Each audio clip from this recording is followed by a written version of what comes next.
Hello viewers, this is Jayanta Pal and আপনারা দেখছেন graphic mentor. Graphic mentor নতুন একটা এপিসোডে আপনাদের সকলকে স্বাগতম। আশা করি সবাই ভালো আছেন, সুস্থ আছেন।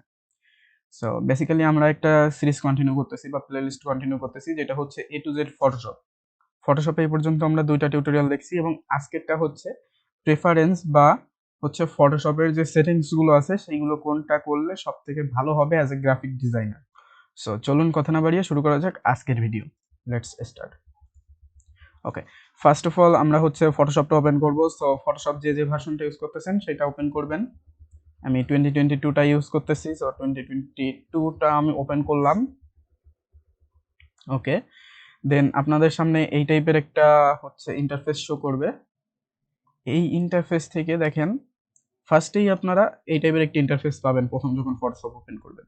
দেন উপরে কিন্তু আমাদের যে ফাইল মেনুগুলো আছে বা মেনু বারের যে মেনুগুলো আছে সেগুলো কিন্তু অলরেডি আছে। সো এইখান থেকে দেখেন ফার্স্টেই আপনারা চলে যাবেন এডিটে। এডিট থেকে নিচে চলে আসলে এইখানে দেখতে পাচ্ছেন প্রেফারেন্স নামে একটা অপশন আছে। সো এই প্রেফারেন্সের ওপর মাউস পয়েন্টারটা নিলে দেখেন এই টাইপের একটা পপ আপ আসবে ডান সাইডে। সো এই পপ আপ থেকে জেনারেলে ক্লিক করবেন। ওকে, তাহলে হচ্ছে আপনাদের সামনে এই টাইপের সেটিংস করার যে ডায়লগ বক্সটা সেটা চলে আসবে। দেন এইখান থেকে জেনারেলে দেখেন ফার্স্ট আছে কালার পিকার। ওকে, অ্যাডোবি থাকতেছে আমাদের, আমরা এটা চেঞ্জ করব না। দেন হচ্ছে এইচইউডি কালার পিকার, এইটা হিউ স্টিপ, ঠিক আছে, এটাও থাকতেছে, আমরা চেঞ্জ করব না। এটা চাইলে আপনারা মিডিয়াম বা লার্জ করে দিতে পারেন, সমস্যা নাই। ওকে, দেন হচ্ছে ইমেজ ইন্টারপোলেশন, দেন বারবিক অটোমেটিক দেওয়া আছে, সো এইটাই থাকবে। এরপরে দেখেন এইখানে একটা অপশন আছে, অপশনসের ভেতর auto update open file base document. তার মানে হচ্ছে মনে করেন একটা ডকুমেন্ট আপনি ওপেন করছেন, একটা ছবি আপনি ওপেন করছেন ডেস্কটপ থেকে। এবার ওই ছবিটা যদি হচ্ছে আপনি ডকুমেন্টের ভেতর নিয়ে রাখেন বা ডাউনলোডের ভেতর নিয়ে রাখেন, তো ওইটা অটোমেটিক লোকেশনটা আপডেট হয়ে যাবে। সো এইটা চাইলে আপনারা করে দিতে পারেন, বাট আই থিঙ্ক এটা দরকার নাই, ঠিক আছে। এতে র্যামের ওপর এক্সট্রা চাপ বাড়ে। সো এইটা এইভাবেই থাকবে, যখন কাজ করবেন তখন ওই সেম জায়গা থেকে ওপেন করবেন। দেন হচ্ছে দেখেন নেক্সট অপশনটা আছে auto show the home screen. এই হোম স্ক্রিনটা অটোমেটিক দেখাবে, ঠিক আছে। তো এইটা টিকমার্ক অলরেডি দেওয়া থাকবে আপনাদের ডিফল্ট যেটা সেটা। সো এরপরে যে জিনিসটা আছে দেখেন ইউজ লিগালি হচ্ছে নিউ ডকুমেন্ট ইন্টারফেস। তো এইখানে কি আপনারা এইটা আসলেই নিউ ডকুমেন্ট ক্রিয়েট করার জন্য ইন্টারফেস যেটা আসে মাপগুলো সেইগুলো চাচ্ছেন, নাকি ওইগুলো এইখানে ক্লিক করে আনবেন সেইটা? তো আমার ক্ষেত্রে এটা দরকার নেই, আমি রাখতেছি না। সো আই থিঙ্ক এইখানে যেগুলো আছে এগুলো ডিফল্ট রাখাই বেস্ট, ঠিক আছে। কারণ এইখানে তেমন কোনো সেটিংস পরিবর্তন খুব বেশি কাজের মনে হয় না আমার। দেন দেখেন এইখানে একটা অপশন আছে বিপ হোয়েন ডান, এইটা আপনারা দিয়ে দিতে পারেন। অর্থাৎ আপনারা মনে করেন যে কোনো ছবি যদি কমপ্লিট হয়ে যায় বা কোনো প্রসেস যদি হয়ে যায়, দেন হচ্ছে অটোমেটিক একটা বিপ আওয়াজ দিবে। তো এটা দিয়ে দিতে পারেন। ওকে, দেন হচ্ছে ইন্টারফেস। এইটা অনেকটাই গুরুত্বপূর্ণ। দেখেন ইন্টারফেস, একটা ডেস্কের ইন্টারফেস বা একটা রুমের ইন্টারফেস আমাদের কাজ করার কিন্তু ডিজাইনের যে ক্রিয়েটিভিটিটা আছে সেটাকে কয়েক গুণ বাড়িয়ে দেয়। সো আই থিঙ্ক এইখানে আমার যে ইন্টারফেসটা আমার পছন্দ সেটা হচ্ছে পিওর ব্ল্যাক। সো আমি ব্ল্যাকে রাখতেছি। দেখেন ব্ল্যাকটা কিন্তু আপনারা চাইলে হোয়াইটও করে নিতে পারেন, এটা কোনো প্রবলেম নাই, ঠিক আছে। বাট আমি আমার ক্ষেত্রে ব্ল্যাকে রাখতেছি, কারণ মাঝে মধ্যেই লাইট অফ করে দিয়ে কাজ করা, তো সেই ক্ষেত্রে লাইট দিলে হচ্ছে চোখে বেশি লাগে। ওকে, দেন হচ্ছে হাইলাইট কালার, এইখান থেকে আপনারা ব্লু দেখেন, এই ব্লুটা সিলেক্ট করতে পারেন। আবার ডিফল্ট যেটা আছে সেইটাও সিলেক্ট করতে পারেন। সো আই থিঙ্ক আমার ক্ষেত্রে হচ্ছে ডিফল্টটা বেশি পছন্দ হয় আমার, সো আমি ডিফল্ট রাখতেছি। দেন হচ্ছে স্ট্যান্ডার্ড মোড, এইগুলো যা আছে অলরাইট, এগুলো ডিফল্ট রাখবেন।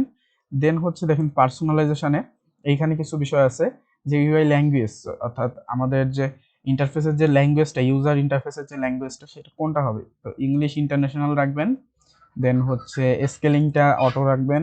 এবং এইখানে দেখেন ফন্ট সাইজ স্মল দেওয়া আছে, তো এইখানে আরও স্মল মানে টিনি দিতে পারেন, স্মল দিতে পারেন, মিডিয়াম দিতে পারেন, লার্জ দিতে পারেন। সো এটা সম্পূর্ণ আপনাদের বিষয়, এটা দিয়ে দিতে পারেন।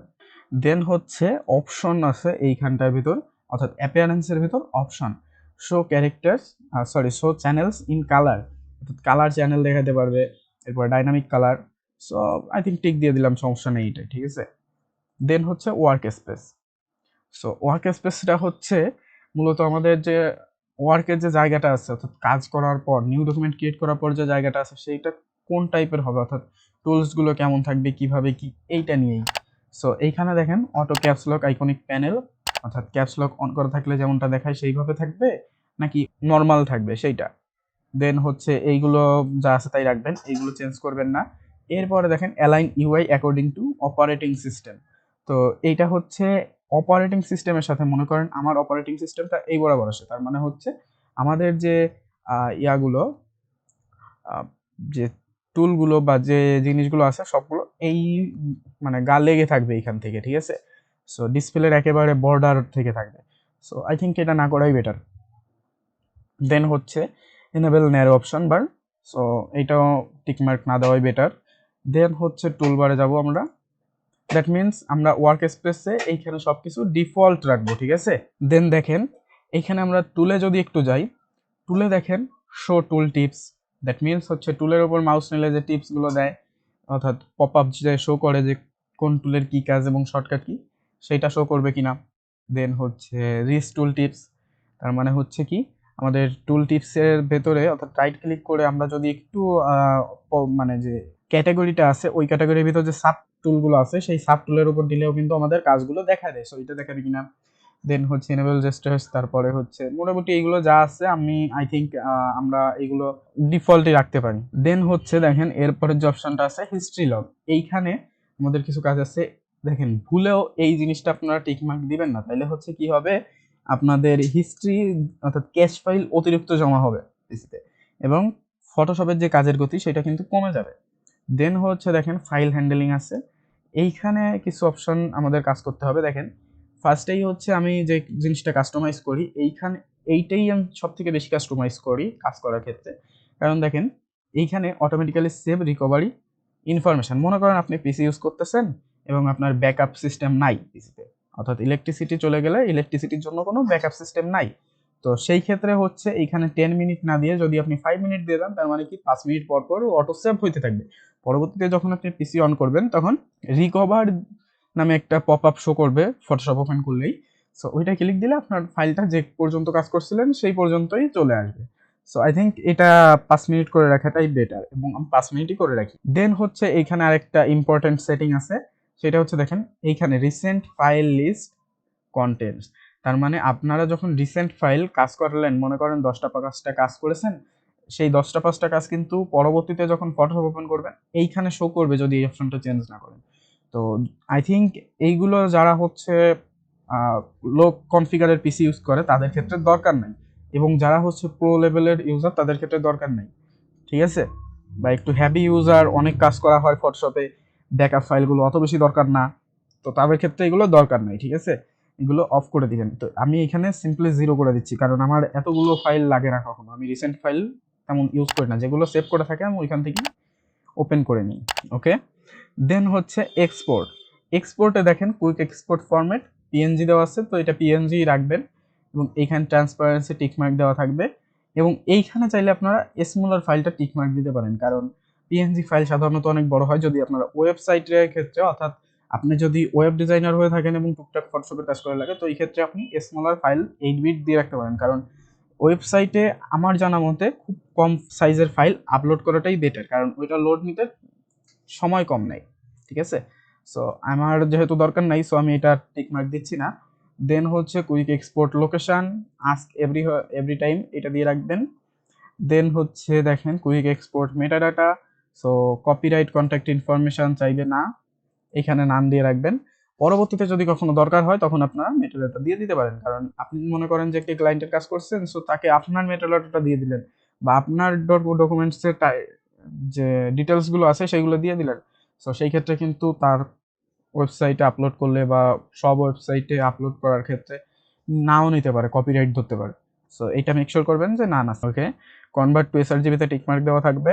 দেন হচ্ছে export assist to the last location specified. Okay, then এইটাই টিকমার্ক দেওয়া থাকবে। ওকে, আর বাদ বাকি সব কিছু ডিফল্ট রাখবেন। দেন হচ্ছে প্রেফারেন্সে দেখেন একটা বিষয় আছে এখানে, ফার্স্টেই মেমোরি ইউজেস। তো মেমোরি আপনার কতটুকু ইউজ হবে সেইটা বলতেছে, ঠিক আছে। সো আই থিঙ্ক আমার এইখানে দেখেন 3 জিবির মতো দেওয়া আছে।